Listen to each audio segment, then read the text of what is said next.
పరలోకమందున్న నజరేయుడైన యేసు నామమునకు మహిమ కలుగునుగాక. నీకు మీ కుటుంబానికి నజరేయుడైన యేసు నామములో ఆశీర్వదించబడునుగాక. ఆమేన్. ఆదికాండము 3వ అధ్యాయము. దేవుడైన యెహోవా చేసిన సమస్త భూజంతువులలో సర్పము యుక్తిగలదై ఉండెను. అది ఆ స్త్రీతో, ఇది నిజమా? ఈ తోట చెట్లలో దేని ఫలమునైనను మీరు తినకూడదని దేవుడు చెప్పినా అని అడిగాను. అందుకు స్త్రీ, ఈ తోట చెట్ల ఫలములు మేము తినవచ్చును. అయితే తోట మధ్యనున్న చెట్ల ఫలములను గూర్చి దేవుడు మీరు చావకుండానట్లు వాడి తినకూడదనియు వాటిని ముట్టకూడదనియు చెప్పినని సర్పముతో అనెను.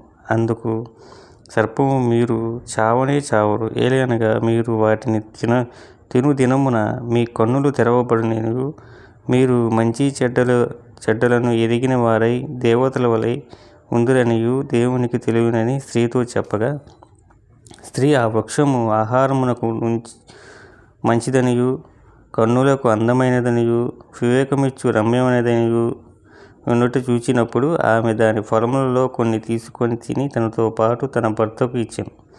అతడు కూడా తినెను. అప్పుడు వారిద్దరు కన్నులు తెరవబడెను. వారు తాము దిగంబరులమని తెలుసుకొని అంజూరపు ఆకులు కుట్టి తమకు కచ్చడములను చేసుకునేది. చల్లపూటను ఆదామును అతని భార్యయు తోటలో సంచరించుచున్న దేవుడైన యెహోవా స్వరమును విని, దేవుడైన యెహోవా ఎదుటికి రాకుండా తోట చెట్ల మధ్య దాగుకొనగా, దేవుడైన యెహోవా ఆదామును పిలిచి, నీవు ఎక్కడ ఉన్నావు అనెను. అతడు,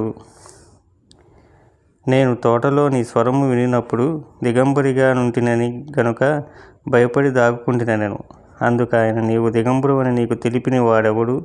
నీవు తినకూడదని నేను నీకు ఆజ్ఞాపించిన వృక్షఫలము తింటివా అని అడిగాను. అందుకు ఆదాము, నాతో నుండుటకు నీవు నాకిచ్చిన ఈ స్త్రీయే ఆ ఫలం వృక్షములు కొన్ని నాకు ఇయ్యగా నేను తింటునెను. అప్పుడు దేవుడైన యెహోవా స్త్రీతో, నీవు చేసినది ఏమిటని అడగగా, స్త్రీ, సర్పము నన్ను మోసపుచ్చినందున తింటునెను. అందుకు దేవుడైన యెహోవా సర్పముతో, నీవు దీని చేసినందున పశువులన్నిటిలోను భూజంతువులన్నిటిలోను నీవు శపింపబడిదానవై నీ కడుపుతో ప్రాకుచు నీవు బ్రతుకు దినములన్నీయు నన్ను తిందువు. నీవు బ్రతుకు దినములన్నీయు మన్ను తిందువు. మరియు నీకును స్త్రీకిను నీ సంతానమునకును ఆమె సంతానమునకును వైరము కలుగజేసేదను. అది నిన్ను తల మీద కుట్టును, నీవు దానిని మడిమ మీద కొట్టుదు అని చెప్పాను. ఆయన స్త్రీతో, నీ ప్రయాసమును నీ గర్భవేదనను నేను మిక్కిలి హెచ్చించేదను. వేదనతో పిల్లలను కందువు. నీ భర్త ఎడల నీకు వాంఛ కలుగును, అతడు నిన్ను ఏలునని చెప్పాను.